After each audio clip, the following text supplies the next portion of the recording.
Welcome back to the Real Estate Excellence Podcast, episode 50. Whoop, whoop. Yes, I'm so excited about that. And it just so happens I have the number one real estate agent and her team in Northeast Florida, and I'm confident I can run them up against individual agents around the country.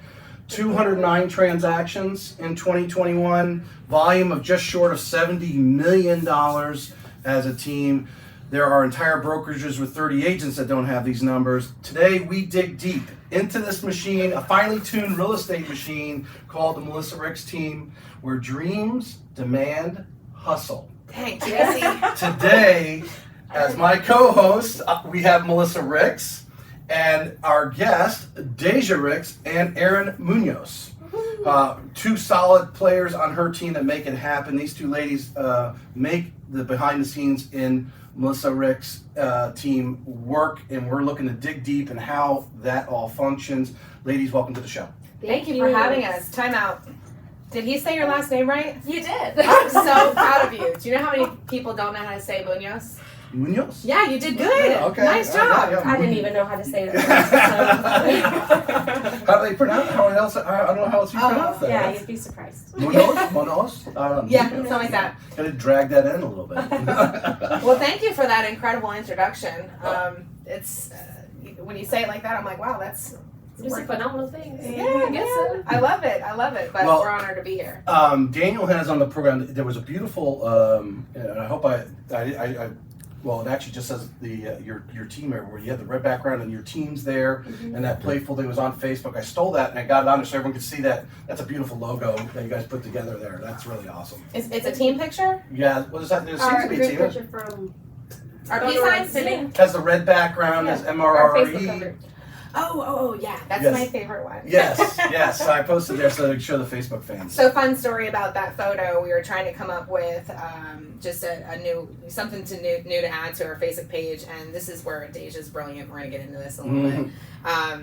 That photo was taken in Daytona Beach, and we had gone down there for our end of year retreat, which is something that we love to do, and we go and we have a good time, but we do a lot of business planning, and we had just spent 5 or 6 hours in this workspace just prepping for 2022. Right. And we went out there and we were joking because we did it up against the building, and the way that we were all standing looked like an album cover. It does. So then Deja put her genius on it and added it to a cool background, and we got a lot of compliments on that one. So. Yeah, no, that was well done. Yeah, Well done. yeah.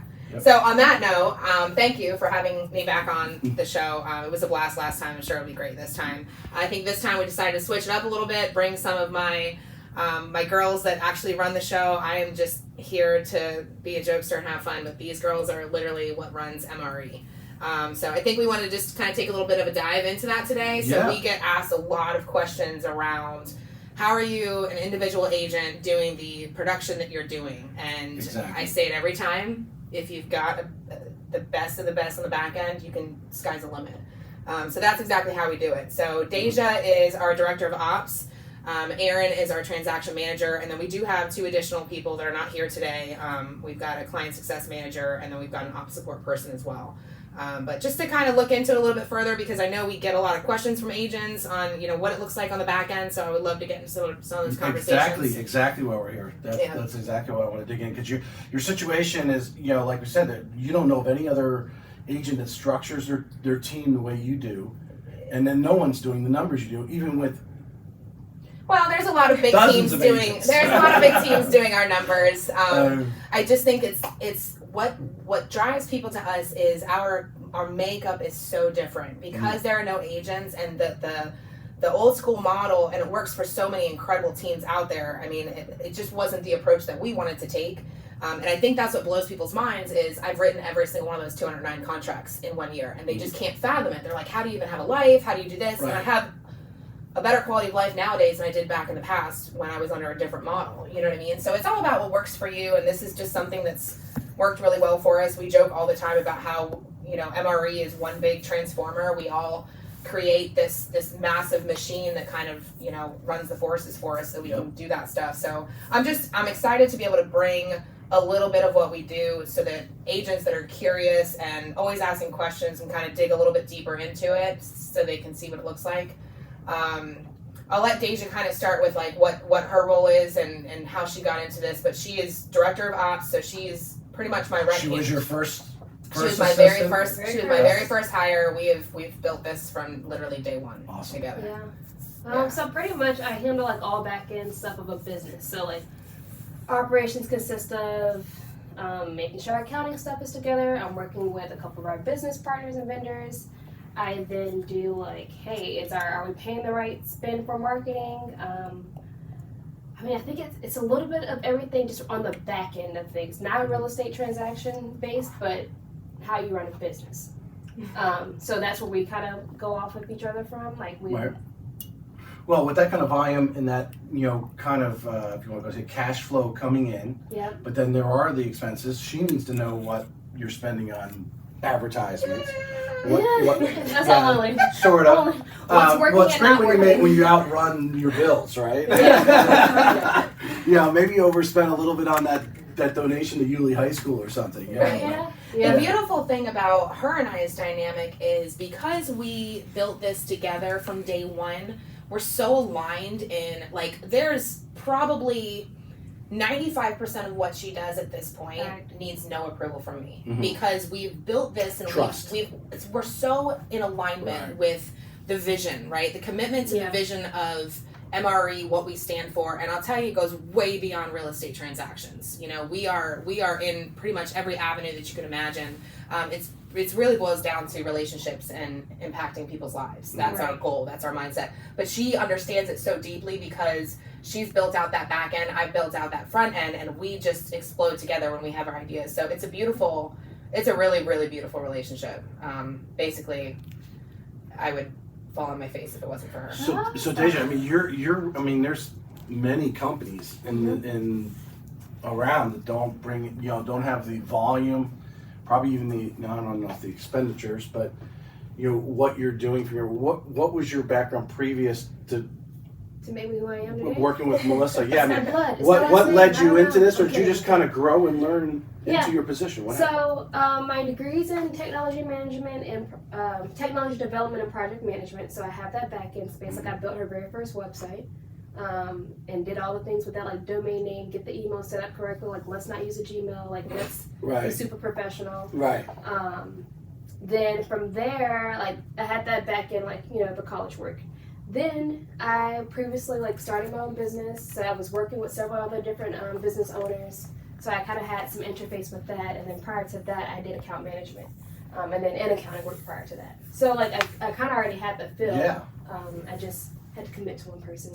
And the beautiful thing about that, and I've had this conversation with multiple people before, because she's back end, she's not client facing, and she's our really close partners that we work with know Deja very well, but for the most part, she's behind the scenes.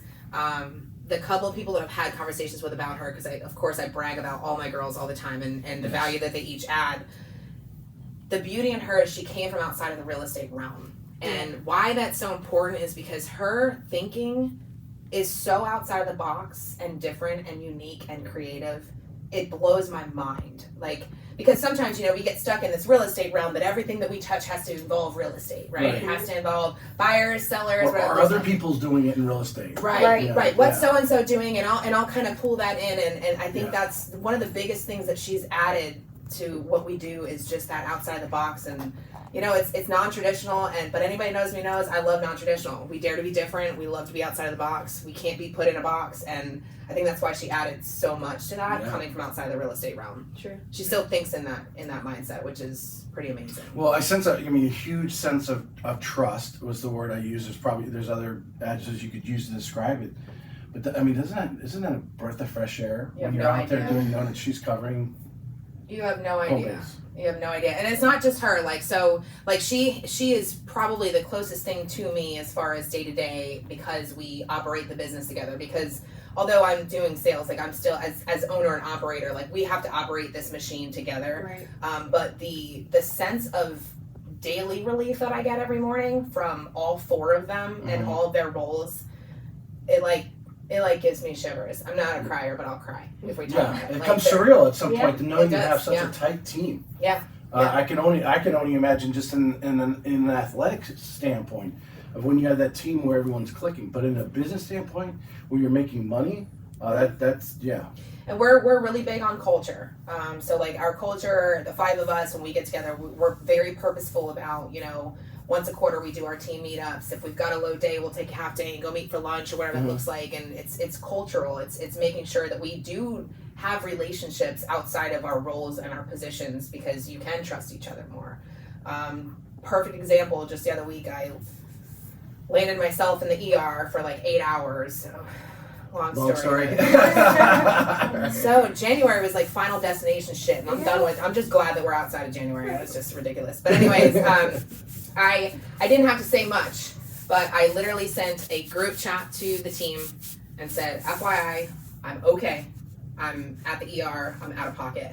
And again, that transformer mentality where everyone jumps in and handles business. Everything gets either rescheduled, agents are called to handle backup showings. Yep. I mean, it's literally a freakish machine. She didn't have to say anything. Nope.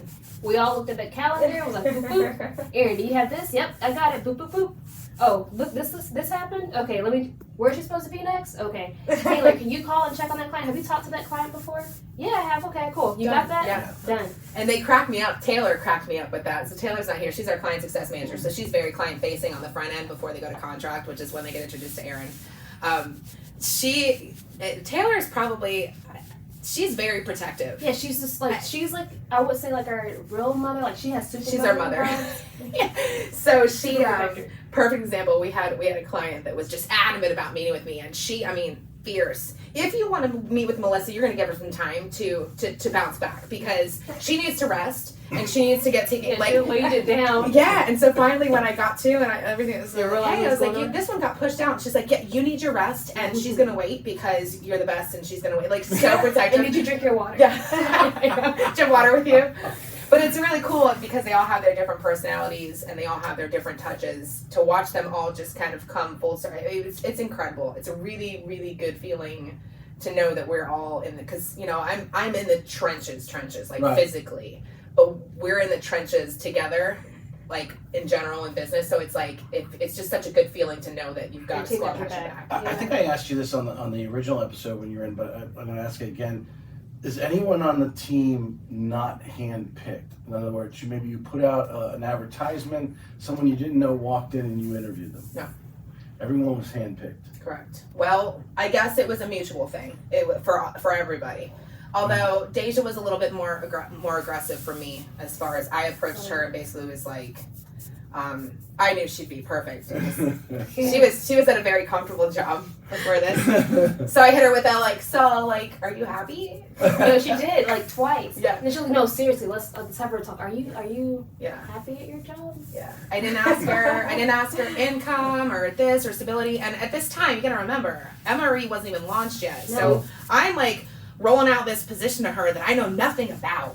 At all. I've never been a boss. I've never been a leader. Right. Like over here, I'm a shit show. If anybody knows me, like, I'm all over the place. And she's looking at me, and I'm like, just if you're not happy, that's now we talk. And I was like, just answer that question, because she tried to skirt it the first time. I said, no. Are you happy? And she's like, well, no. Like, I don't think she is anybody written? And I was like, oh, we're gonna have fun, sister. We're gonna figure this out. So we figured it out. Yeah. Erin and I had a connection previously. We had worked together on a previous team. So that was, she reached out to me. Within a month after. Pretty quick, yeah. But Erin was our you next knew hire. her before. And Same with Taylor. We were talking about that earlier. Yeah, same with Taylor, same with Malia. So no, I've never put any ads out, or when looking, we get a lot of requests just from people following our content and following like what we're about and stuff, which I would love to bring everybody up on. Well, I find people want responsibility. And they don't necessarily just want work. They want to be responsible and actually have a stake in it. Yep. You know what else though? People want to be a part of dope shit. True. So we have a whatever that is. So we have a couple of phrases on the team. One of them is just do dope shit, right? Yeah. Just be dope. So I think when people follow our Tracy's cringing. I'm like, what? I have no, the audience probably has no problem. But let's get a definition there. Can someone define that? They just everything you touch should be dope. Yeah, everything with you should excellence, touch with excellence. intentions. Yeah. Not And smoking dope, Tracy. Excellent. Okay. All Your right. podcast is dope. Oh, Tracy. okay. Well, it is then. Listen, you know what? We're gonna send him a handwritten note next week and encourage him to be dope. Watch. But that's what it is, and people crave that. They crave authenticity. The one thing that you get with all of us when you have a conversation about any of us in regards to MRE, what we do, I mean, we're just real. We're just hustlers. Yeah. We work hard, but we're obsessed with what we do and providing a different type of service to our people, and people crave that. You know, like so we get a lot of outreach as far as just being a part of what we're doing. You know, and obviously our goal is to continue to grow. There's big things out there that we've planned that we want to be a part of that, you know. Well, Erin's sitting over here. I know she wants to talk. She's biting your tongue hard. She does, yeah. Yeah. She's our talker. You won't be able to slow her down.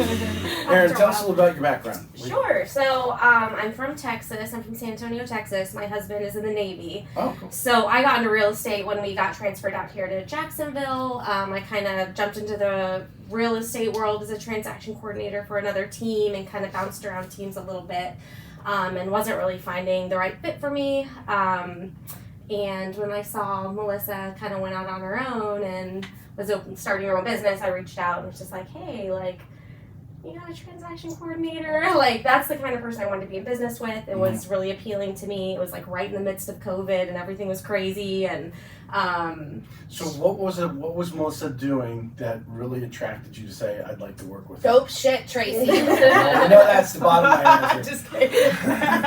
I What don't kind know, of like, dope was she doing? Tracy. Just kidding. I don't know, like when we had worked together before, I mean, it's just so obvious, you know, when she comes into the office and you just see, you know, how much she is involved in every transaction, even when she has a transaction coordinator. I mean, she's right there. It's about the people, you know, someone that's about the family, someone that's down to earth, just all of those things. And, you know, it stands apart when you see so many agents in the industry and you find someone that's like, I get that hustle, I get that work ethic, like, you know, priorities and, you know, your why and all of that. I just feel like it kind of like lined up, and I think, you know, we're kind of similar. What's cool too, like, you know, we worked together on a previous team, but it was short. I mean, how long were you there? Yeah, a couple months maybe. Yeah, so we didn't work together for a long period of time. Right. Mm-hmm. But there is a different energy when you're aligned with somebody that thinks the same way as you and has the same values. Yeah. And so her and I, like, I remember when she left and I was like so upset. And later she was like, we didn't really know each other. Like, we didn't work together a lot. Like, you know what I mean? Like, but there's just a different connection when you're truly aligned with somebody. And Erin gets it. Like, she's not just a transaction coordinator. You know what I mean? Like, she understands, like, one of my favorite things, like, she comes from the hospitality industry. So they speak differently. The expectations, the standards that you're held to are just naturally higher. You know, like we say all the time, one of my favorite things about her, it's such a little thing and it's kind of silly, but like, I love that she addresses all of our people by name. It's so silly, but she does it all the time. Like, it's not just a, hey, how are you today? It's, hello, Susan, how are you today? Like, that matters to people when they feel like they're a person and not a transaction. And she does it because it's ingrained in her brain from hospitality. You know what I mean? Like, so she does dope shit. Yeah, I love her. It's just what happens. Well, would you agree? You know, I don't know, I mean, Melissa's probably been in the same room half a dozen times together, but she has this aurora around her. Yeah, she's a that total attracts us. vibe. Not a She's vibe. dope. Yeah. Right? I mean, that's She what does we're dope into shit. her. You're gonna be a new man after this podcast. By the way. You're gonna go home and your wife's gonna cook you dinner and be like, "That was dope." She's gonna be like, My day was dope. We might be totally shut off at the 50th episode. We're going to have a good time doing it. So I wrote down just some, and these things are no specific order. But and Melissa, you may want to tweak the question a little bit because I know you have what you want to put out there, but from just a general term, the process. As I imagine you probably have tweaked the process over time, but after whether that phone call comes in or however someone contacts you or someone in the office that says they want to look or list their home, where does it go from there? So I'll let the girls kind of take that piece, but I will tell you as far as tweaking, that's the key word here. Mhm. And this is what I talk to agents about all the time as they're growing, is never getting stuck in your comfortable ways thinking that it has to be like that forever, because we are in an ever-changing world, not just in our industry, but in social media, in transactions and how they're filed or whatever the case may be. You have to be willing to tweak and pivot at all times. So Yeah. we have changed roles and tasks per role multiple times with everybody on the team since we've started, because you have to be paying attention to where are your gaps, how are you filling them, where are you changing things because XYZ was not happy and this could have been done differently this way. So tweaking is key. But process, I don't know if you kind of want to walk them through, Yeah. like I lead a listing appointment. Okay, so if we're in a listing appointment, she's gonna send us a nice little message, give us the background about them, and then I go in and lay them up for Taylor. So I just do an introduction and then thank them for the time and then set the So you standard. calling them on the phone? I actually don't call them on the phone. I just send them a nice email. Okay. It's like a welcome. It's like a welcome email. Yeah. Okay. And then I say, hey, this is the next steps, and then Taylor will be taking over from here. Just Okay. to let you know, I'm a resource, Melissa's still a resource, and we're here for you. And then she always adds at the end, Taylor's going to take over from here, so that they know that's part of the process. And she always says, I'll talk to you later Yeah. when we get you close to the closing table, because she is also the back end face of our VIPs and all of our clients. So Okay. she is responsible for, when you think about business growth and development, for like an ops position, bigger than ops position, is protecting your database, right? And making sure that your people, you're always top of mind, your people are coming back to you. So Deja always circles around on the back end and says, we're so thankful, this was great, that closing happened, blah blah blah, we thank you for your time, here's our review.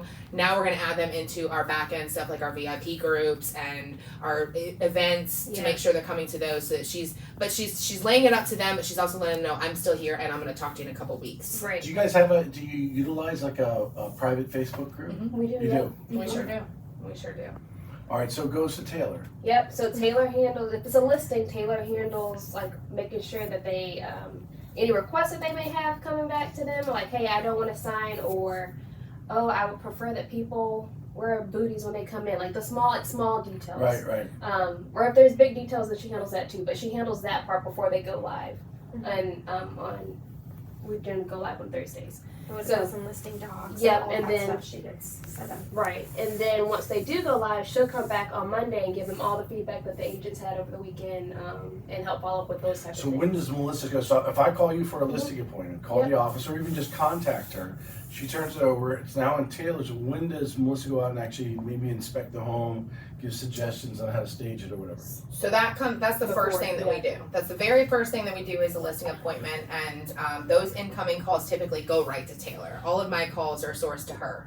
So she is all front end stuff. If I'm in the field and appointments and stuff, she's taking all that information. She sets it up on the calendar. She makes sure I've got all the details. Right. I go in, once I have that initial conversation with them, that's the whole shebang. Listing appointment, pre-inspection, whatever you want to And call Taylor's it. scheduling you for that. Correct, yeah.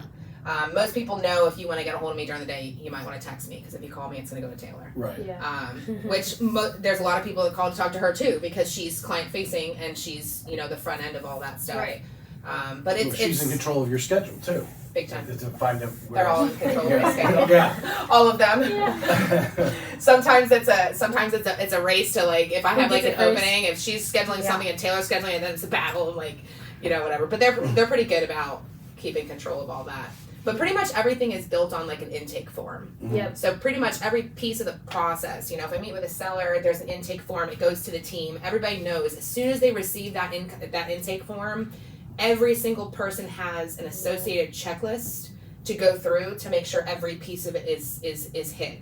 And there's a lot of details involved in it, but it just keeps the whole process flowing. Right. And then Erin steps in when we get to a contract, whether it's a seller or a buyer, and there's an intake form for that. So Taylor's doing the whole listing, if it's a listing, Before it goes under she's putting that all on the MLS and everything. Yeah. Mm-hmm. And then when we get to contract, whether it's a seller or buyer, we have a handoff process so that they know Deja comes back in, congratulations, you guys are under contract, super excited.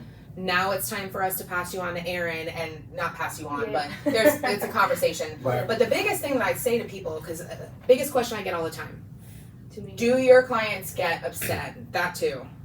Do your clients get upset when they want to work with you, but now they feel like they're being passed on? Number one question, I think, with anyone on the team. I'll tell you right now, it's all about expectations. Yep. If you set that expectation from day one when you meet them, whether it's a seller or a buyer, hey guys, I've got great news. I have this awesome team that helps support to make sure this experience is nothing short of amazing for you.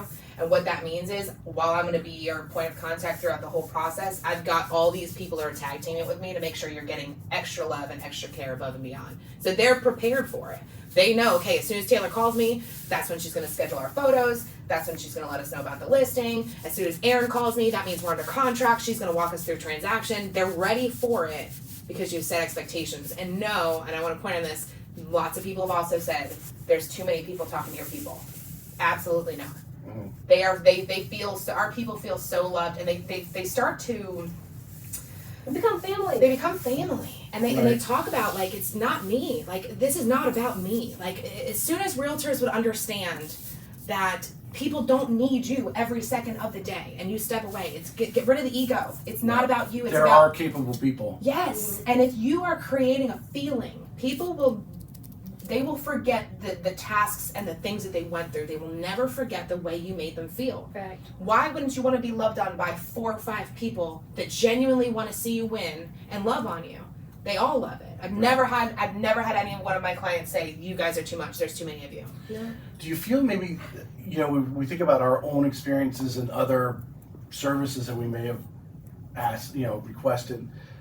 It's because of that communication within the team, the handoffs in the team are not tweaked to work properly. It's very important in how the things, and the fact that you guys got it down is what really makes it that. And I'll be real, successful. It's not always pretty on the back end. No. There's fires that happen on the back end quite often that we're like running around with our hands up. But the kicker is we never let our people see that. We're all on the same page and aligned with like, hey, you've got to handle what you got to handle on the back end. But when you create systems and processes and checklists around the whole process, it's and people need to stay in their own lane. Don't go touch the stuff that's not yours. Unless you ask for help and say, hey, can you jump in and help me do X, Y, and Z? Right. Yeah, like if you ask Erin about a photo appointment, she'd be like, that's not my lane. Because it's not, she's in a very specific lane. Same with if you ask Taylor about a transaction. She's not going to know. That's Erin's baby. You know what I mean? So it's taking your role, taking your lane and owning it and trusting that your teammate, when they get the baton, they're going to do their part to make sure it's fluid and that experience and that love and care is still there. So there's a tremendous amount of trust Do you trust with me? you guys in the back office, really. I mean, Yeah. well, I mean, you trust her. She's your, she's the front person. But really, it's you guys in the back office that have a tremendous amount of trust because now you're handing it off to Taylor, and now Taylor needs to do her job. You're going on You know why to the we next thing trust you're them? doing. Melissa chose these people to do their job. Right. I'm totally on your lane there. No, but listen though, I know Erin has, Do your I job. don't have to think, I don't have to think twice about what Erin does. I don't have to think twice about what Taylor does. Right. Unless I see something and I was like, oh, I didn't get this. Let me check in on my team and say, hey, I think like listing live yesterday. I was I know, are we going live today or tomorrow? Because stuff was going crazy on the back end. Right. Today I already put it live, but dang, I forgot to shoot that email out. Our client didn't know that. Mm-hmm. I just messaged Taylor and then we got it together and then everything flowed really smoothly.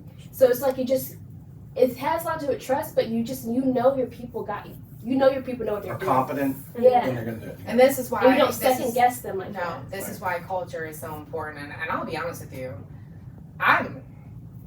this isn't me. Like this, yes, I've put a lot of time into building this, but MRRE does not operate without these girls. Mm-hmm. It's there's just no way. Yeah. Like I could, if anything, I'm definitely the biggest shit show out of everybody. You know what I mean? Like I say all the time, like praise them. Like you want to tell me that I'm doing something great, talk to the girls because they run that show. There's times where they'll put me in my place and be like, okay, enough out of you. We've got this. Because they're the brains behind the operation. And but they're not, to me, they're You not have to remind her behind. to stay in her lane. Oh, yeah. No, Erin may have to. Yeah. She'll tell me what's up sometimes, but it's always respect. I mean, I don't think we've ever had any, this is one thing I will say about this squad. I don't think we've ever had any kind of drama or pettiness or No. just ever. Like, it's just not what we. It's just not And how we we all treat have each other. strong, different personalities too, and I love my team. Yeah. Mhm. Yeah. But you know what the trick is? I think the secret. You can't micromanage people. Correct. So if you have to hire somebody and you're micromanaging them, then you pick the wrong person. Very good point. And I am, well, I was just gonna say I'm far from a micromanager because I can't even manage my own schedule. I think my struggle in the very beginning was stepping away from the lanes that weren't mine. You know what I mean? So like one of the things that Erin said that she liked and respected a lot in the beginning was I am very involved in my transactions, but that also comes with a little bit of a struggle on her end because sometimes I'm too involved and she's like, hey, I got this. You know what I mean? So that took a little bit. I think that we're in a pretty good space with, I think so too. yeah. I mean, there was a time where I could tell when she was going through like all of her emails for the day and just wanting to like just added a little. I was like, "There's Melissa just wanting to say hi on every transaction." Like, hi, are we good? Did we get the appraisal? She's like, yeah, it was a week ago. Just Yeah. what are you doing? But that was always a hard battle for me, right? Yeah. So it's like you can't. I had an agent say something the other week, and I was on the phone with her working through a situation, and she said something along the lines of, "Well, you just disappeared when we went under contract, so there's that." And I was like, First of all- reach through the phone. yeah. First of all, sister, we're on the phone right now because I am involved. I don't even know how you can say it to somebody while they're actively on the phone working through an issue with you. Right. You know what I mean? But that is the one thing, you know, agents are one thing. We can always have those conversations professionally and work through that. But that is the one thing that I've never wanted one of our clients to feel. Yeah. Right. So even if it means we're on a group chat and everyone's chit-chatting back and forth with Erin and I'm in there and I'm dropping in a funny gif or a silly selfie because that's what I do. You know what I mean? Like, just to make sure they know, hey, I'm still here. And that was always my biggest challenge, stepping away from it and having her take it over, but also staying involved. You know, that was always... There are times where like a client will ask a question and then like at the exact same time we both answer and it's like the exact same answer just like twice and I'm like, Right. all right, what you said. All right. Yeah. And then we usually turn it into a joke and we throw in some funny gifs and stuff because... I mean, really, my one and only job, let's be real, is to just be charming and funny. So, I mean, they handle the rest of it, and as long as I can just be charming and funny, Just sit there and be they'll cute. work. Now, being the back office, if I can use that term, Yeah. you guys don't mind. So, you know, I mentioned it yesterday, and I know some of the gurus that I follow in the loan world. The client doesn't care who answers it. Yeah. Or responds or gives whatever feedback they need and they answer the question or what's going to happen next. It could be anyone. Mhm. They just want someone to actually do it and follow up. It doesn't have to be Melissa to make that call. Correct. Fact. Yeah. But now we take that a little bit further with the mindset of, yes, we're going to do it, but we're going to do it with excellence. Mhm. Right? So because when you start doing things with care and purpose and excellence, now you're creating that feeling that we talk about. Aiken. The file that we just closed was an absolute nightmare. You want to talk about nightmare files, probably one of our toughest ones we've had yet. That seller left the coolest review, felt so loved and cared for. No matter what we went through, he's not going to remember all the extra crap that happened. He just knows how we made him feel. So we did the tasks, we did the things that you're supposed to do, but then we take it a step further, and everybody on the team is aligned in that mindset and that thinking, which is what's beautiful about it. There's not one person on that team that I would fear picking up the phone for one of our people as to how they're going to talk to them or the words they're going to use. And we don't have to talk about it. It's just when you have the right people in place, it's just an understanding. You know what I mean? Right. So yeah, it's important. Well, we covered it. The process, the handoff, staying in your lane. These are all highlight points that I had. I guess one other question, and I'd love to hear some of the questions you get because I know you get a lot of questions like you were mentioning. But how do you leverage technology to make the team in the flow? Woo! Like our softwares and systems. That was a hiccup. Oh. Sorry. Everything's fine. Like our systems, I don't know. But it's 2022. That's what you have to use. That's our medium of communication. So she talked about group chat. So for the most part, everyone's So like a okay with Microsoft Teams like we use here in the office, you have something similar to that. that. Honestly, we're just cool and relax. We just use Google and our iPhone chat. Let Okay. me tell you what, I would die without Trello. Yeah. That is my lifesaver every single day. And I think it's the way that Deja can pick up on, you know, if closing changes or Yes. anything like that. Like she gets notifications. Taylor does it with pre-listings and leaves notes for me. Like they don't have a survey. We need to make sure that the washer dryer conveys. Mm-hmm. Everything that is like my, Trello is what runs Yeah. it. Okay, so back it up. That whole little statement she just made there, I would die without Trello. Can you get like a lifetime subscription? Just knock Yeah, it. it's already Just- it's good. Okay, cool. Just gonna make It's sure we're set good. Just gonna make sure we're good there. Yeah. I think everybody has their own systems that they use. We have a lot of internal backends. I say this all the time. We have actually 5 systems or resources, whatever you want to call it, that basically run our team. Yeah. So Trello is big on for Erin. G Suite. So Google is our friend. That's where we do all of our stuff through the drive, whatever. Yeah. Jotforms, which I talked about in the last episode. Those are Obviously intake Dotloop. forms. Yep. Dotloop is our electronic signature system, and then Follow Up Boss is our CRM. Right. And Taylor is really more involved in CRM because she's front end basic. Taylor and Deja, pretty much. But those 5 things, really, it's pretty simple, you know. And honestly, a lot of people think when you get to that level of volume, man, you got to be doing a million things. Slow and steady, my friend. Yeah. You know, keep it simple, keep it very black and white and clear and concise, because the more stuff that you start to add in, the more confusing things are going to get. And if it's Don't chase every bell and whistle or Yeah. shiny object. Yeah. And not everything works for everybody. You know, I think it took, how long were you on the team before we even got Trello and realized what you were missing? for like 4 months. Yeah. Okay. And it's I taken thought it was I'm longer on than my second Well, year and I'm maybe like Trello's not like 6 months. good. Yeah. Probably Yeah. 6 months. Yeah, she swears by it. You couldn't pay me right now to go in there and do anything. With However, it. within like maybe the next 3 to 6 months, you're about to be in there, bro. Just kinda- We just didn't let you know yet. Oh god. But we just broke that to you on the 50th episode. Oh god, this is a plan that y'all have. I love when they do this, when they come up with plans and they're like, so this is something new we're gonna do and you're gonna deal with it. Okay. We've actually been trying this for a year, but this is just another. Oh, I'm so excited! Surprise! Yeah. We'll be using Trello at some point. You like, because you like you mentioned the ego of an agent.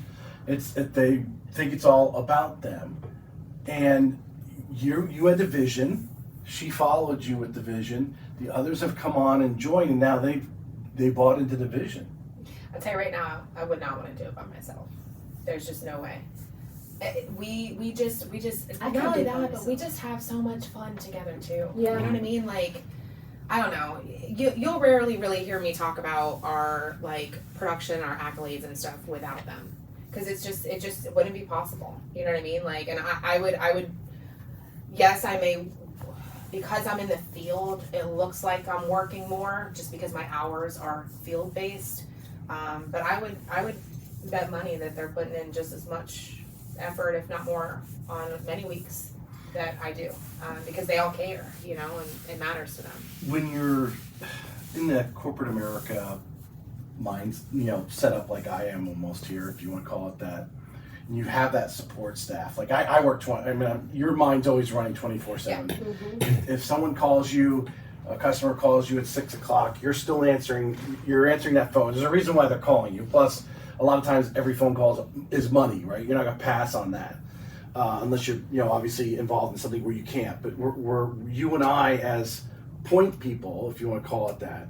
But when the assistants, the support staff comes in, what is your mindset because you're really handling a lot of what she's talking about, those, whether it's an after hours, an early morning call, whatever it is, something that has some urgency behind it that you need to respond to. Are they stepping up? Do you have faith in your teammate to earn it or own it? Yep. Is the word? Thank you. And make sure that customer is satisfied, whether it's 8 o'clock at night or 8 o'clock in the morning. I think it's situational. I think so too. Yeah.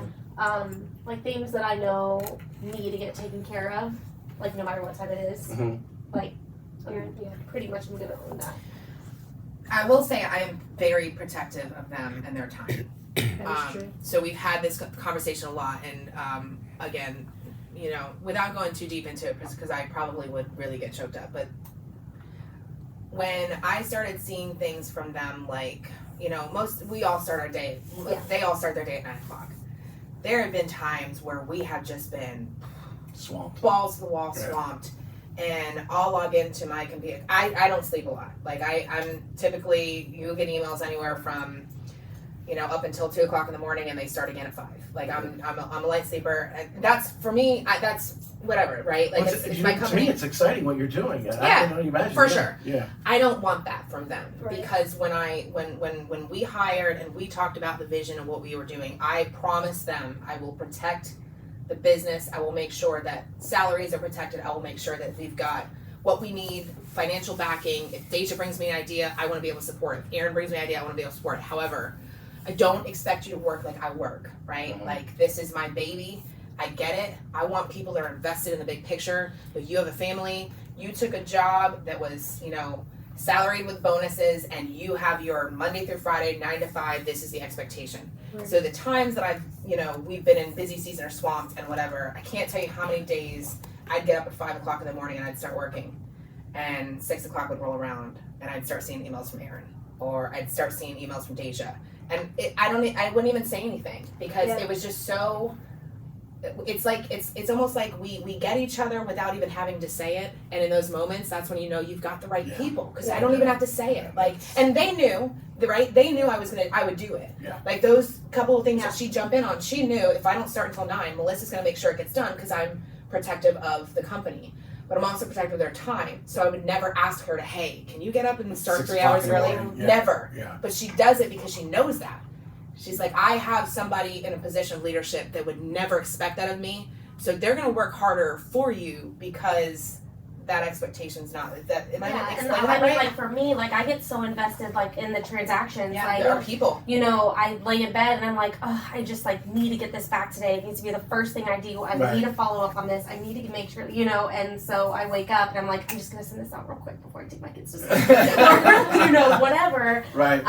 But I mean, I feel like I am so invested in like seeing these things through to the end and making like, you know, I don't know. Seeing the review. Right. Mm-hmm. We don't care about no reviews. This is my softball for you, Sal. Send the reviews. However, it's not about any of those results. It's not about having the highest volume, highest transaction. That's all a byproduct. Yes, Right. byproduct. Well, yeah. I mean, yes. Well, you didn't let me finish my list. sorry.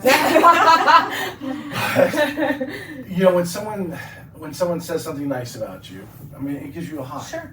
When Yeah. when a call comes in and says you guys were great the last time, I want to use you again, Yeah. or you know, just hey, somebody else told me about you, Right. and the volume that you're bringing in, the excitement behind every phone call, and I assume there's a little bit of financial reward as well by the volume. It gets you excited.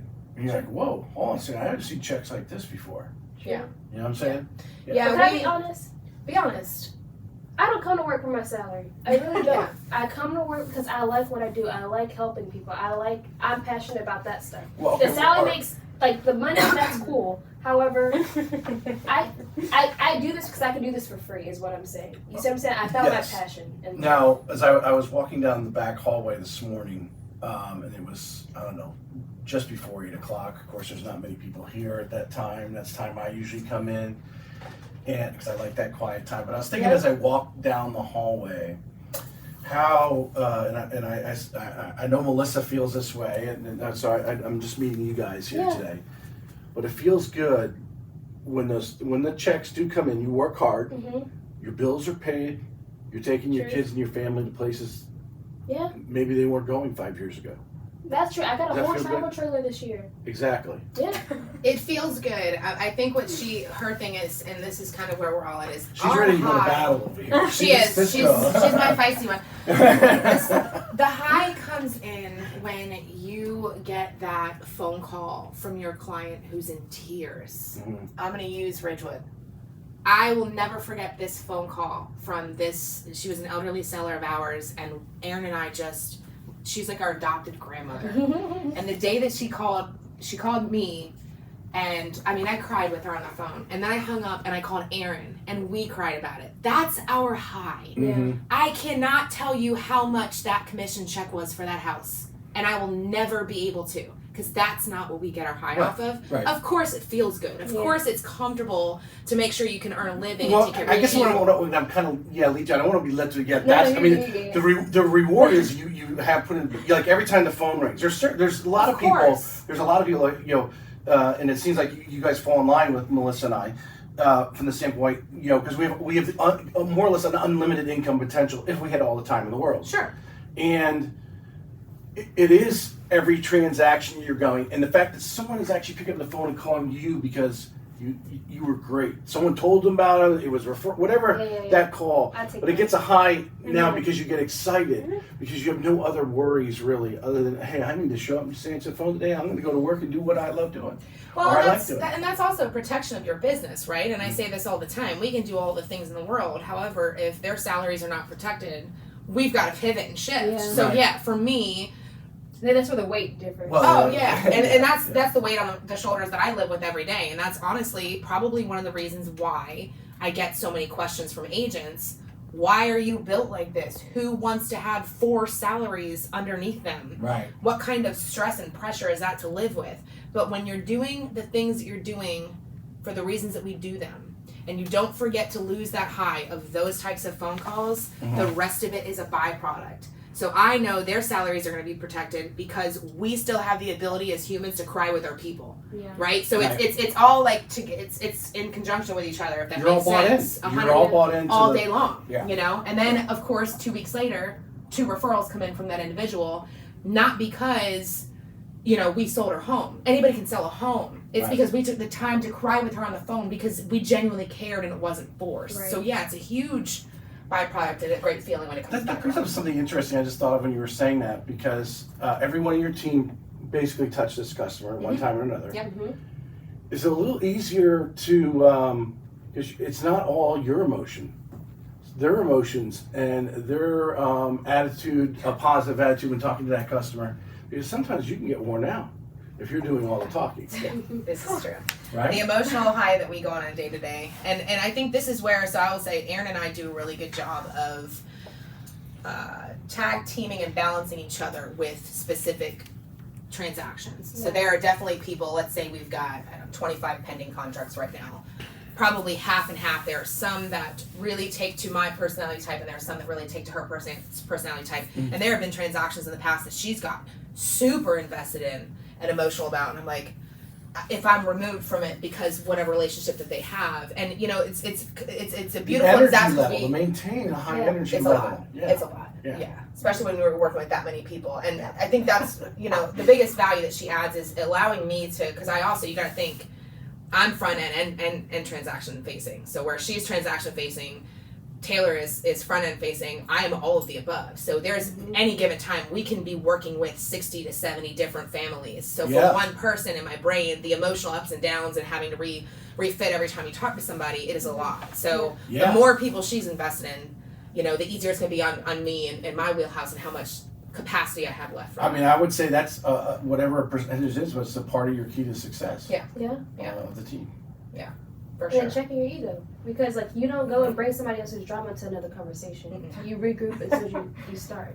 Yeah, it's wild. Which is it's beautiful. Now, I was listening to you talk, I was like, dang, you know why that's so, how that works? Because once that's done, you have your team on the back end to handle whatever that fire is, and then you move on to make sure the next person is taken care of with full intention. Yeah. Anybody that does this work at a high level, one of the things you have to learn and figure out is how to redirect your brain, and it's a learn. I mean, it's hard. Your ceiling, everybody has a natural ceiling, right? So I've always looked at myself and my team as we have a higher than average ceiling, right? So when you get close to that, that's when you start to pivot and tweak. Right. Because if you get too close to your ceiling and you tap out, and a broker of mine told me this years ago. He said, "Melissa, you're gonna hit your ceiling sometime." And I said, "Nope, I'm gonna keep pushing it up." That was my goal, was to keep pushing it up, filling in the gaps. He's like, "You're gonna hit your ceiling sometime," and every time we get close, I'm like, "Girls, we gotta figure this out." You know what I mean? But you gotta pay attention to it. Yeah. I mean, because really, if we look back at the last, you did 209 transactions last year. What did we do in 20? It was 154, 156. 154 in 2020. 25. What is that right? 125% of what you did Something crazy like that. in 20. You have 50 more transactions. Same size team.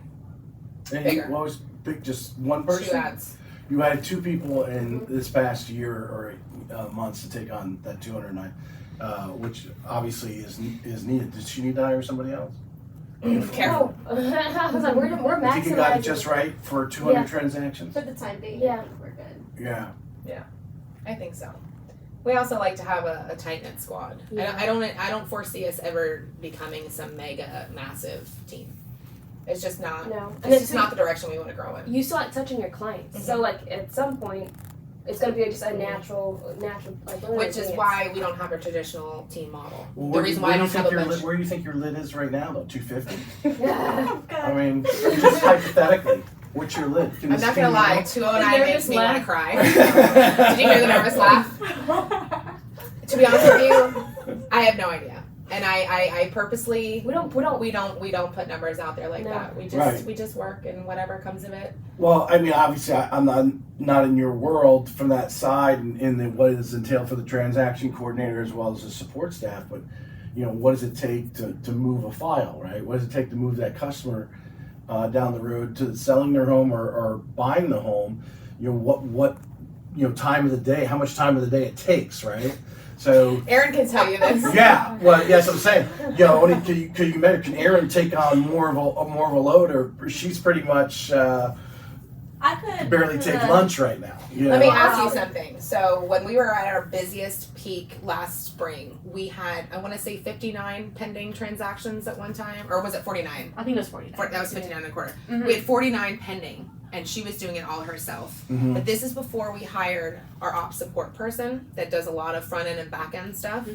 But at this time, that's why we were laughing. At one Yeah. point, Erin broke down the hours of the day. How many times? How I much? don't know. I mean, it was just a situation where I was on the phone for a very long time on one file, and like I was like, I only have like an 8 or 9 hour workday. I was like, I have 12 minutes per file, and then I need to move on, and this like way would be on their 12 minutes. Right. It's a very stressful day, but I think I did calculate minutes per transaction per day. Yeah. But of course, give or take. Some days are easy for Right. transactions. And then some days season of are- months are better than others. Yep. Right, Exactly. and on the back end of that season, shortly after when we went through that, because the spring was brutal, Mhm. we hired. And when we brought her on, we looked at, okay, where can we add to everybody's role? We sit down with everybody on the team. What are the things that, the 3 top things that are taking up the most of your time, that's monotonous, easy stuff to pass on to somebody else, Right. that's all back end, so Right. you can spend more time And having what you do conversations. best. Yeah. Mhm. So I do think that had we had her Yes. at that time, it would have maybe added to 14 minutes a day. Yeah. 12, 15. But I think that we're in a good spot Yes. Mhm. for now. Well, I think we're good. well, Erin, for the transaction coordinators that may Yes. watch this, obviously you're doing a lot more volume than you were with any of the previous teams that you were on. Yes. What are some of the things that you had to cut out, like she's saying, that really you had to hand off to someone else because these are all important? So, like when I get a new contract in, getting that all set up in Trello with all of the details and checklists and all of that. She's able to take that new contract and transfer it all into Trello for me, so I can just grab it in Trello and start my intro, start my emails, and just immediately get to work instead of just transferring information from Right. the Jotform to Trello. Right. So that saves probably about 20 minutes, per contract. And during busy season, I would come in on a Monday. I think one day I had like 8 new contracts on a Monday, and then Wow. on Tuesday I had 3 more. And so, I mean, if you add up that time that I'm spending just setting up new contracts, and not even reaching out to clients and the lenders and the title companies and the other agents and all of that, was a ton of time just for setup, which, Malia's helped out with, and it's just been like, just very, very helpful. So, So I was this was more of like an intro level person that could Yeah. do Mhm. input, Yeah. right? So And- you could get on the phone and Mhm. communicate, which Right. is your expertise. yes. Yeah, her role is ops support. So when we brought her on, I took all 3 of them, Deja, Erin, and Taylor, and basically said, what are the top 3 things that you feel like you need the most help with? Right. And how can we, push some of this stuff off to somebody that's just in a support role? Mhm. So far, I mean, it's been a little bit of a challenge, just kind of working through some of the kinks. But again, tweaking and pivoting is Right. it's key. Yeah. You got to be able to move. I don't know where I learned it. Was many years ago. I don't know if it was some sports or something. Plan, do, review. Mm-hmm. Plan what you're going to do. You actually do it, and then go back and look how did it work? Did it not work? Do we need to tweak it some more? Or if it's on fire right now, let's put that book. Like, let's put it out, and then let's figure it out. Put And the then fire we'll- out and then pull it apart. Yeah. For sure. I like that plan. What is it? Plan, do, review. Yep. Okay. Plan, do, review. We have a thing that we do, and this is probably what I would say should be the biggest takeaway for agents that are watching this that want to grow and have admin. And I have this conversation a lot because I've got some incredible agent relationships. Mm-hmm. Oh, well, after your last show, my numbers went up because you guys did some. But there's no doubt about it, your credibility in Northeast Florida, and like I said, your team obviously makes that happen. Yes. The respect that everyone has for you. Yeah. And what you do. And I'm open about it. The people there were people that reached out after the show and said, you seem super down to earth. I've been scared to reach out to you. Would you make time for me for coffee? Are you serious? Oh yeah. Yeah. And I get I'll that take stuff a that lot. as a compliment. You should. Yeah. I love that. I made her look okay. Yeah. There you go. There you go. But I think the biggest takeaway I would tell for people is when you're hiring, if you get to the point where you have a need in your business to hire and create a team, do what works for you, right? So that was the first thing that I did that I was focused on. I did not look at anybody else's model. I didn't read a book. It was created around what we felt like our people needed and what worked for us and what was a good fit. And 2, get rid of your ego. Like, I can't stress this enough. And the reason why I brought into this, because you said the word review, and I wanted to make it a point to talk about this. People that are going to be invested in you and understand your mission don't want to be, they don't want to be in a role of, I report to so-and-so, or this is my boss, or I have to do X, Y, Z, or I'm going to be micromanaged. They want to know that you're leading with them in the trenches. Right? They want to know that you are, like, these girls are my equal. We do this every day together on the same line, and it is a strong line of just strong workers, right? But it's empowering your people. So when I talk to, I've walked people through hiring before a million times. Empower your people so that they know that they have a voice and they have some control over what you're doing, right? Get rid of the word assistant. I don't ever call my girls assistants. Yeah. Get rid of the word. So what word should I use to describe them? Because I think We don't see it as disrespectful. No, everybody calls them my Support? assistants. You won't hear it from me. Okay. And it's more of a me thing, making sure that people know I don't have a bunch of assistants running around being a slave to me all day. You don't say, this girl works for me, so and so. No, never. I will never say that. No, they're my partners in business. Yeah. They're my squad. They're my girls. You'll never hear me say that. You'll also never hear me talk about reviews. I don't give them reviews. I think it's ridiculous. I think it's intimidating, and I don't think there's a reason for it. You give them feedback.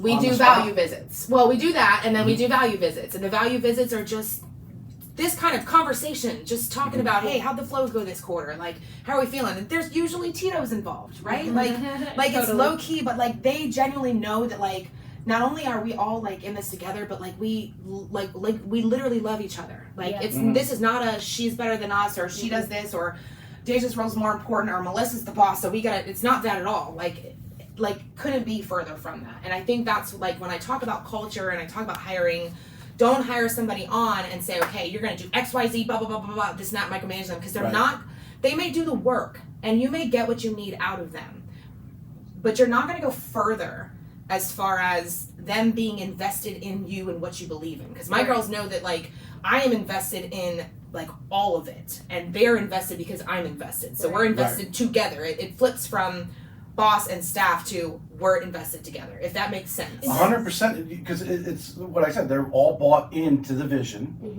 When Erin makes a suggestion, your team I'm sure reviews it and decides what to do. She feels she's part of it. Yeah, Versus she is part of it. She makes a suggestion. Normally, I'm like, whatever you need. Run with it, sister. Like, I mean, most of the time their ideas are better than mine because they see so much more than I do on the back end. Right. You know, remember, I'm out there just being charming. This could be utilized in the largest corporations in America. Yeah.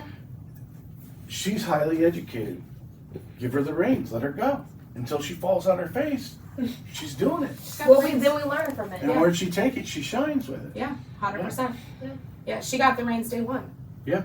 You know, it definitely wasn't a, But that's I just think it's so important to understand and understanding too. Not everybody's the right hire. Yeah. You got to be really purposeful with that.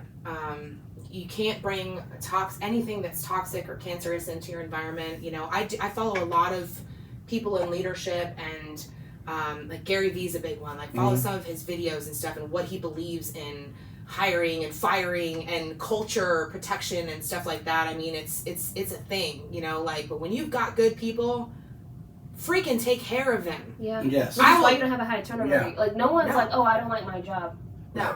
I'll tell you right now, and we've had this conversation before, so she can vouch for this. If I started to plummet tomorrow, the absolute first salary to go is mine. All day long. Yeah. And we've had the conversation before. Multiple times. I usually get a little nervous when it's slow season. In my world, I'm like, the sky's falling, we're gonna fail. Of course. And I'm like, business is done. And Deja's like, get it together. And I'm like, just get rid of it. But I am so protective over that. Well, you're mentioning hiring and how important it is, but you don't want to hire out of desperation. Correct. And you're foreshadowing what you're doing, and you're reaching a level. Erin's saying, I'm working at maximum capacity. I need a little bit of help. So you're out and you're searching, but you don't want to just, okay, someone comes in, okay, they look like they could do it. Let's just throw them in there and see what can happen. Because that could really set you back. It could. Or I don't know that I would go that direction. I'm a big Gary Vee follower, and he would say opposite. He would say, just hire and then fire him. I don't necessarily. I don't disagree with that either. Yeah, the problem is most people have a problem with the firing part.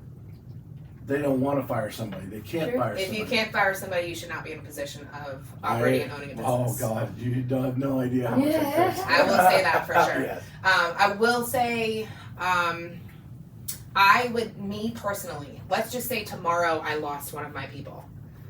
I would have sleepless nights making sure that role is filled, whether it came from me or a mixture of the remaining people on the team before I would hire. Because it would put a load on them. Correct. I would take on the most of the load, and I would do that for as long as it took until we could find the right hire. Because I'm not willing to risk bringing somebody in that doesn't understand the mission. right. You have a Ferrari right now, and yet you don't want to put in the cheap gasoline. Yeah. Come on now. Yeah. And I would just not sleep. And that's a sacrifice that you make when you're in that position sometimes. I mean, they've seen it multiple times throughout the last 2 years I've gone weeks without sleeping because I was focused on, a change that we had to make or whatever we had to do, or we were so busy that, just what you gotta do. Deja, I got a question for you. So Remember, she's sassy. You ready? No, I know. I know. I was going to get the straight answer. This might be what makes our whole video go viral. I cannot. Okay. Did you know Erin prior to? No. Didn't know Erin prior. And then how about the others that are on the team? Did you know them prior to coming and talking about working with Melissa? Not exactly. Like Taylor, honestly, she worked on my file. And I didn't realize. I didn't even the way Taylor. I would have never known that I knew Taylor. Okay. Well, here's the we never question. communicated before. Obviously, you knew Melissa. Yeah. You're the first person on the team. Has she ever brought someone on the team that you at first were like, I don't know. Is this person going to get bought in? Is they going to buy into the deal or not? No, I know everybody should bring the team's gonna buy in. However, we would have to work our different personalities out, and then we find we really mesh at some point. But whoever she brings in this team, I know they're gonna buy in because she has. Because of the culture you created. Right, or they're we're gonna just see gonna what pivot. opportunity Everybody's there is gonna here. pivot. So Stop funny being story about that. Her and Taylor, when Taylor first got hired, Deja was, I don't want to say she was skeptical because the reason why she was good with the hire was because she knew Taylor and Maya's relationship, and she knew Taylor was going to be invested. So that piece she left. Their personalities are probably the most different personalities on the team. But what's really funny about that is now they probably, not balance. What is it when you counteract? Compliment. They complement each other on many aspects of, and it cracks me up. Like they were talking earlier, and I was like, "Thanks, buddy," and I was just like, "I just love that for them." But they learn to figure out how to use their personalities to complement each other, and that's what people in business do. It's the core of it. Listen, I say this all the time. People are probably so sick of hearing me talk about the damn golden circle. If you operate and live by the golden circle, which your core is your why, and you have the same understanding of what your why is, all the outside stuff will it'll get figured out. They both had that why. They both had the same. Like, so I they can figured it just out. fall into Taylor anytime. Close my eyes right now and go boom. Because ultimately they know both of them are after the same thing. Correct. And she has my back. And she has your back. So I think that's the other thing too, with building a culture. Like we do our quarterly get-togethers or like our big end of the year thing. Your people have to like these are my sisters. Like they have to we have to love one another, and I have to trust them, and we have to have work as a team. And sometimes that may mean I have to do something out of my realm, but I got my person's back. Right. Yeah, like Now- we've like slept and spooned in the same beds together. I mean, like. All right, that's gonna go viral. All right. Let me tell you what I did. I bought a house. She really did. Yep. So they live on the same street. And we just happened to be listing this house on the same street, and Melissa said, I got the You're moving to building. Yuli's sister. So here's my neighbor. Yeah, We're so just I a moved house from apart. Mandarin up to Yulee. Out of Jacksonville to Yuli's. Now you're all in the same. Yeah. Now, Fun fact. well, primarily you guys are all working from home though, right? Yes. You don't Yeah. always see each other. Yeah. I mean, so do you try to like once a week, once a month, or something to see each other? Whatever.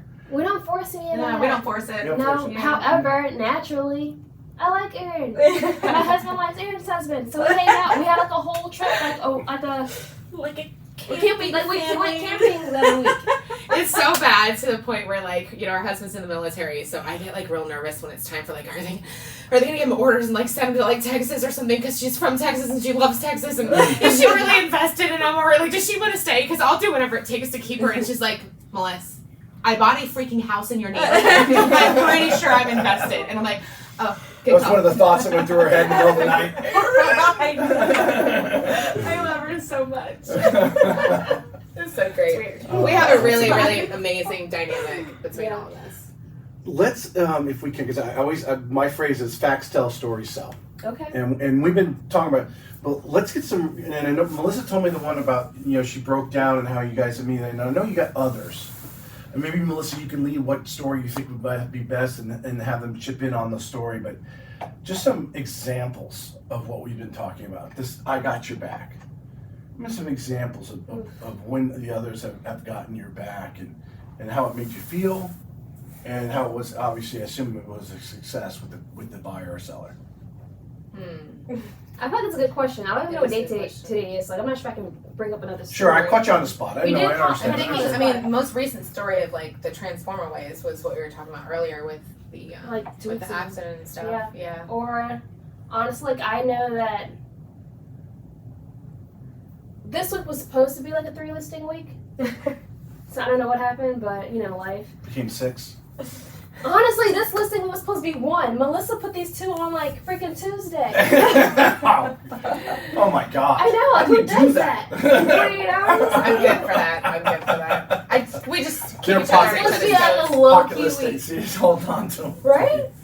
But like I know that if we have a heavy listing day, I know that Taylor's gonna be up early in the morning with me before 9, getting these things pushed out. Or like, what did you do? You asked a Sense of question the other urgency, day in I the love group that. chat. You asked a question, and there's so many of these little stories, Yeah. right? You asked a question in the group chat, and within 4 seconds, Taylor had sent over like a photo or something, and you were like, man, I didn't even have time to like open up the CRM. So we have a She's gonna- CRM, and I was like, oh, is this? This is why you can't just push stuff out as a system or be robotic. We have a client that's a divorce. We treat divorces very like Carefully. Yeah. exactly. Yeah. So I was trying to open up the CRM, but it was like it was just taking me too long to do everything that I need to do. But I was like, if I ask my team, they'll tell me real quick. But I was like, let me still do it myself. So I just sent it in my group chat because I wasn't sure what everybody else was doing, and I was also loading up our follow-up boss system. Before follow-up boss could even load, Taylor told me, "Yep, that's a divorce." They Or- sent the details that she needs. Right. So it's like, and that's like when I say everybody compliments each other with that kind of stuff. It's like wild, and we almost, it's kind of like freakish now. Like we almost always know. When to check in too. Yeah, like there's times where like I'll have a thought happening, and like we'll have a group chat. And, like Erin and I do this all the time, and sometimes I annoy her with it, and sometimes it works out perfectly. But like we'll be in a group chat, and I'll say something, and then she'll send me something on the side. And then that way, like, the follow-up to the question's already there. And it's, like, it's just this, like, massive I don't know. It's a mixture of we're smart, we know our wheelhouse very well, but we also, again, back to trust. Like we want to protect each other and make sure that we're at our best for our clients all the time. So everyone looks good. Right. Everybody Right. So else Erin will even try to hop in on some stuff that's not even like when stuff is under contract. Like everyone takes care of their people. Like she'll take care of me. Melissa takes care of us. Takes care of us. And that's our team. But I do believe that, like, and this is, what I talk to other agents about, like, spend that time with your people when you're hiring, because it quickly turns from this is this company model, whatever, and these are the workers, to everybody's genuinely best friends and super close. Like, you can't just go on a retreat to Daytona Beach and stay in a hotel room together if you don't genuinely love each other. You get your own hotel room? I mean, we do. wanted to. Like, we did have two, but like everyone had their own bed. Hey, and they were like right on the water. All right, They were really nice. Right. They were nice, but you can't do that kind of stuff. And like when you can't operate together on a day-to-day basis if you don't do stuff like that, and if you don't take time out of your schedules to just connect. Like when we do our quarterly team events, like I don't even think we talk about real estate. No. It's just cultivating our relationships and making sure that it's like our own date night. Like you have to have a date night with your spouse or partner. Like we have to you want your team to have that same type of relationship. Mm. God, you're supposed to have a date night with I your know. spouse. I was thinking that exact same thing. I was like, oh gosh. Valentine's Day. You're in trouble. Noted. Right? Malik's gonna be very proud of you for that one. I wrote down here, how do you keep Melissa out of the weeds? But really, all of you seem to be synchronized to keep everyone out of the weeds. Yeah. Big time. Big time. It's never us, it's me. And I mean, it's never me, it's us. Like it's an us thing. Mm-hmm. It's just an understanding. It's just, I don't know. Like there was the other week I was driving from the island to St. John's and I had to write up an offer. And I called Taylor. I'm like, you're gonna stay on the phone with me for the next 30 minutes. Can you help me out? Blah blah. And we write it together, and we do. You know what I mean? Like, there's so much involvement on all ends, and everything is so situational. And I think that's probably why I continuously call myself a shit show, because you cannot be a super like organized, detailed type of personality to be able to shift your brain a bazillion different times in the course of a 24-hour period the way we have to do that. Mm-hmm. You know what I mean? So I don't know. We just compliment each other. I love this. I sense everyone has a sense of urgency. Yes. Yeah. When I was at Quicken Loans has a they call them an ism, and the sense of urgency is the ante to play. That's their ism. You got to have a sense of urgency on everything. In this case, your contract. You had a sense of urgency. She was right on there with you to get that contract finished. So you were off on your next appointment, and that contract was getting to who it needed to get to. Yeah. Yeah. I feel like real estate is a high pace industry. Very high pace. Yeah. So like time sensitive. Yeah. And let's not pretend here. It's not all sunshine and rainbows, right? No. Like just 7 days ago, I'm pretty certain Taylor was like on the verge of potentially Walking out. Driving her car off a bridge. That might be a little extreme, but it's not always pretty, you know. And I feel like we approach our relationships with each other the same way we approach our relationships with our clients. So at the end of the day, when you just got your head handed to you for the last 8 hours, what are we doing with each other to make that extra step to let them know that they're valued, or to let them know that we've got their backs? Because at the end of the day, how you left them feeling as a coworker is more important than the things that's the thing they're going to remember the most than the tasks that they went through, right? She may have a little PTSD from last week. I think that we had an incoming 60 offers between 3 houses, 3 listings, and it was an absolute madhouse, and she took the brunt of it. Thursday and Friday from 9 to 5. So yeah, explain that to me. So she's receiving the offers that are coming in. They come to both of us, me and Taylor. Okay, so both of you are reviewing every single one of them, or how do you? So we have a process that we present them to the sellers as there's a certain process as they come in. The biggest thing that was painful for her last week was she takes my calls, and one of our listings blew up for whatever reason, and she just couldn't get on the phone, and it was a lot of tension, it was just a lot. Just, one of those situational, right? Does it happen every week? No. Right. During that period, do I think she was literally like, what am I doing right now? This is insane. Yeah. But at the end of the day, she knows I've got your back. Like one of those days, I took her off of calls at like 2 or 3 o'clock in the afternoon because I knew she was tapped. She was done. She had taken too much of it. Yeah. And although she would You never just ask me to mentally do that, she would never come and say, "Hey, I can't do it anymore," ever. Right. I did it because I care. I want to see her get into a better headspace, and now it's my turn to take the hit, which I did gladly because I knew what she dealt with. And you don't complain about it. No. You don't like nag at us about the things that you do for us. No. Mm-hmm. And you don't bring it up. No. Well, because that's the leader you are. I mean, she was getting burnt out, and you knew when to step in and keep the high energy level for the rest of the team talking to that client. Yeah. That's leadership. Gotta love it. I was just thinking when you guys were telling the story, stuff happens and it does, and you think of, I'm going to give an athletic analogy. Go for it. You're down 20, 30 points in a basketball game or a football game, and you're at halftime and you guys regroup. Yeah. You say, this is how we're going to do it, and you trust everyone's going to do their job. As Bill Belichick obviously told the Patriots against Atlanta, right? And they went out and did their jobs, and at the end they won. Yeah. That's what I'm seeing or hearing from every one of you, really. That, and also taking that mindset, that competitive mindset of like, how can we go out there and win? The cool thing about what we do is we are in our own world, and it's really about how are we being better versions of ourselves today than we were yesterday. We're not looking at what other teams are doing. I couldn't tell you another single realtor's numbers, volume, nothing. I don't pay attention to any of it. Right. We pay attention to what we control, how we can be better versions of ourselves, how we can increase our client experience, and how we're impacting lives, and how we're talking to our people. And when we need to regroup, we call each other, we say regroup. Like the end of the week last week, they all ditched me, but the end of the week last week, I said, dude, who's down for happy hour tonight? It's been a long week, so I went and did happy hour by myself. It's fine. I think it's fine. No big deal. I got over it.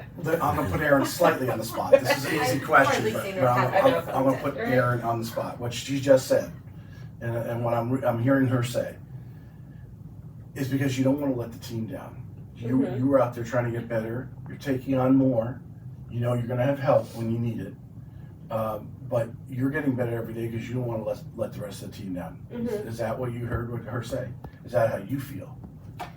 Yeah, and I mean, it's not even like, yes, all of that, and it's like, it's the people. Like these people, like these investments, like there's so much writing on it, and a lot of that is it getting to closing or working through an appraisal or making repairs work or something so that this date that they have banked on, and then like how hard is that conversation when you have to call someone and say one more week, like, and they have, and so it's like they have so much writing on it, and what can I do to make sure it gets there and these people like know that we're going to take care of them? And that I feel like is what motivates us to like help each other, because if it wasn't for that, then we wouldn't be able to have the impact on our people. Right. Yeah. Like that's what it is. Like for me, like I hate like those conversations are so hard when something doesn't go well, and what is in my control that I can do to make sure that like this plays out. And then typically Erin and I will play rock, paper, scissors to see who has to make that call. So it's like, you covered, me covered. She'll like, I took the last one. She'll go, so you want me to make that call? We just say that. I was like, I guess it's my turn. I got this one.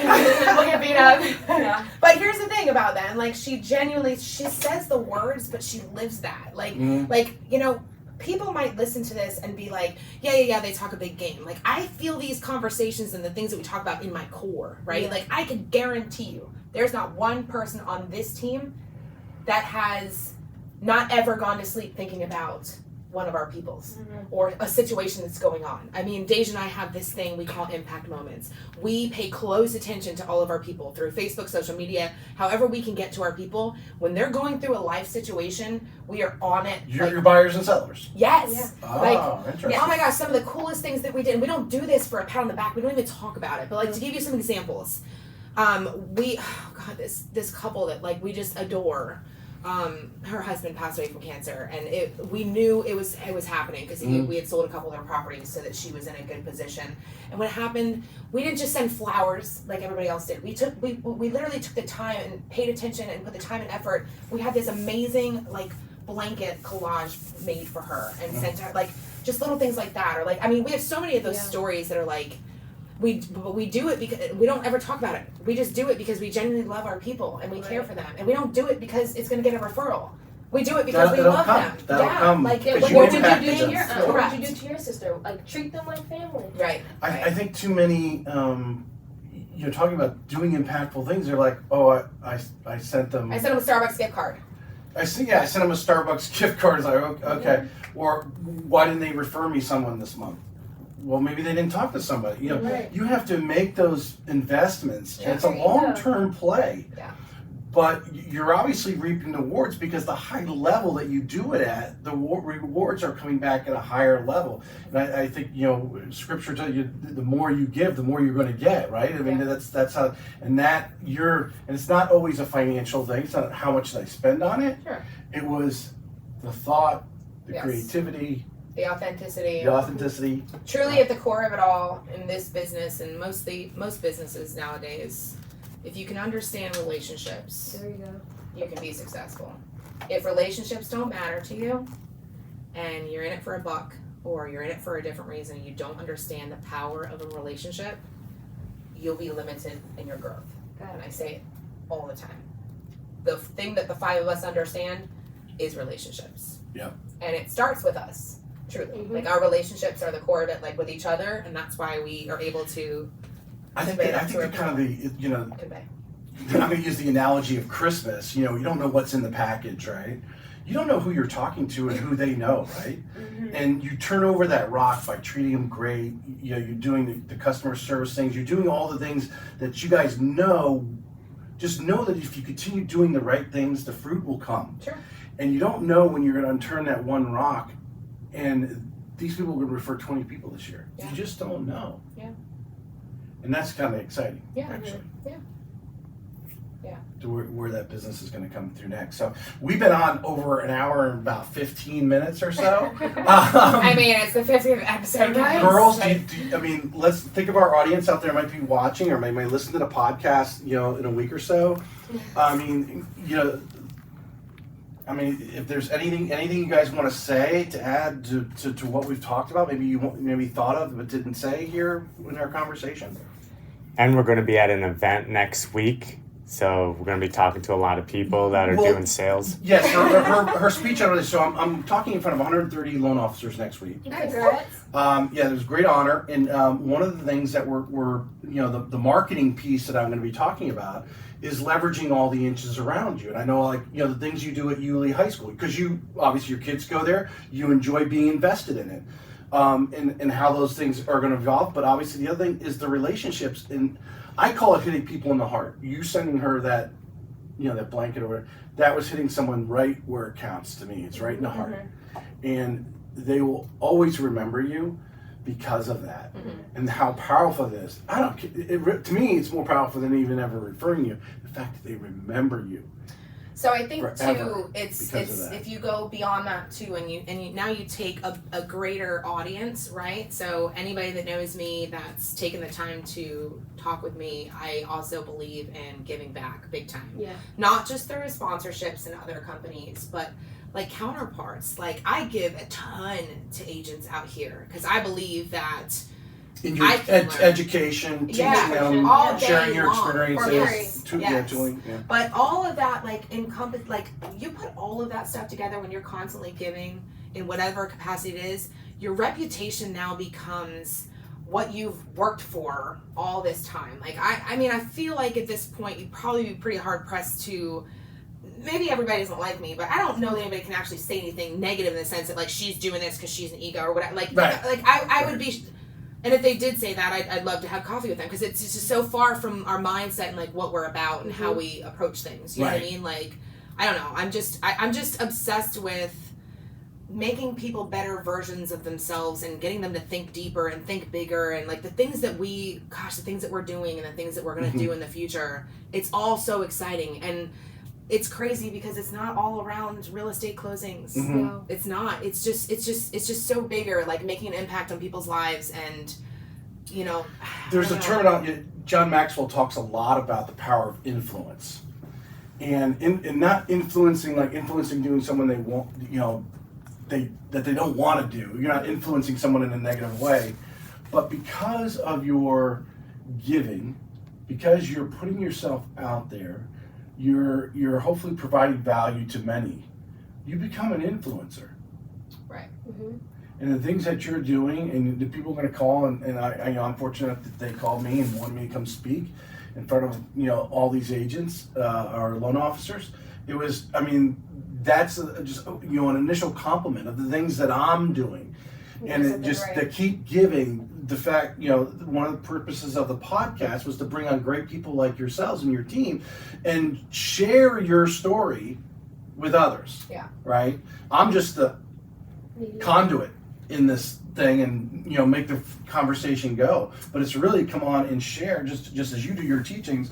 I'm letting you talk, and it makes me look like that, and it becomes an influence because you become a conduit to people. Sure. To other successful people. And I want to kind of finish with one of the things, and I know Melissa and I talked about this when she was on, and if you guys, we didn't get in what you guys may be listening to, or what you guys do to podcasts or books or anything like that, but hanging around the 5 people, successful people, it sounds like you made a team of these people, because each of you were bringing something to the table that the others can't do, and then the fact that you all have this powerful ideology together, this vision that Melissa's created, or at least around her name, we'll just use that around her name, that you all are bought in. It's a powerful thing. This is like the I didn't even say Wonder Twins. It's like Well, both Wonder Superman, Twins, Batman, Robin.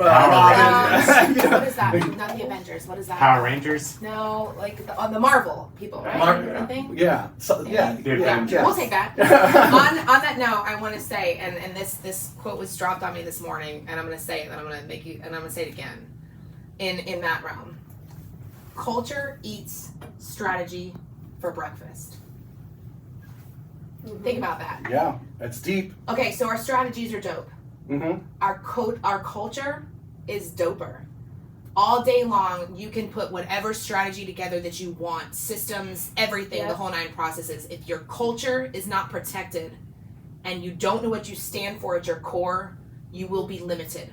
And the reason why you can't tell me I can't do whatever I want to do in life and meet the highest potential is because I know our culture and I know what drives us, and our core is built on relationships and impacting. Like, there's literally no limit to what you can do when that's what you're focused on. You know what I mean? So I'm going to use this analogy. I'm going to go higher. Let's see if buy this in. I just came up with this. Go for it. All right. Iron Man's a Marvel, right? Is he Marvel? Yeah. Okay. Iron Man by himself is just a highly intelligent individual. Truth. But it's his culture, which is what his machines that he's created, his culture that makes him powerful. Yeah. It really, and in his case, it's a machine that he's put himself into, but he's not Iron Man unless he's in that suit. No. And you guys are Iron Ladies in your Yes. culture. I love All it. right. Otherwise, you just be 5 individual smart. Correct. Yeah. And when you put it together, there's power in people and there's power in connecting that, I'll take credit for that now. Yeah. That's all you. I will say on the side note too of being an influencer. This is what I will say about that. I love the fact that I can help influence other people. There's a lot of people in the game that their focus and goal is to be an influencer. I will say you need to have validity. What makes you an influencer? What have you done in the For the trench? right reasons. For the Your right heart's reasons, gotta be in where it. are you at? Yes. What have you created? It's bigger than just going and talking. How you back it Anybody, up, how do you back it? Anybody can come out and say some influential, dope shit stuff, right? Right. Like they see our stuff and they're like, man, we've got like 0% luck, 100% hustle. Like we've got a bunch of these little sayings that people cling to. The reason why it's influential to them is because we back it up every day. Yeah. And they see that. There's an energy about that when you feel that from somebody, that'll make you a true influencer. You made me feel dope You're dope. earlier when you said after our show that someone called you. I felt I was part of that. Yeah. and how that I wasn't involved in the post conversation. But if you weren't on my show, this person didn't see you at that time, was triggered to call you, and I don't know, maybe whatever, they took your advice and hopefully you went somewhere with it, right? Yeah. That's dope. It's dope. That's dope. Right. Yeah. That's dope shit. So moral of the story is Tracy's gonna be dope. Yep. Dope. We're putting dope up here and Leon. Dope. I love it. I'm proud of you. I'm proud of you. Ladies, anything you want to finish with? Thank you. Yeah. Thank you for coming on. This is a great conversation, and I know, at least my sense is Melissa's obviously very passionate about what you do, and I assume you guys follow her with her passion.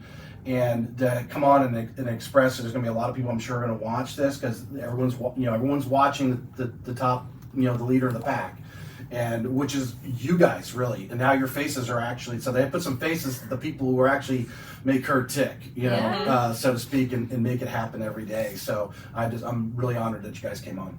Thank you for having us. We appreciate it. Do dope shit. Do dope shit.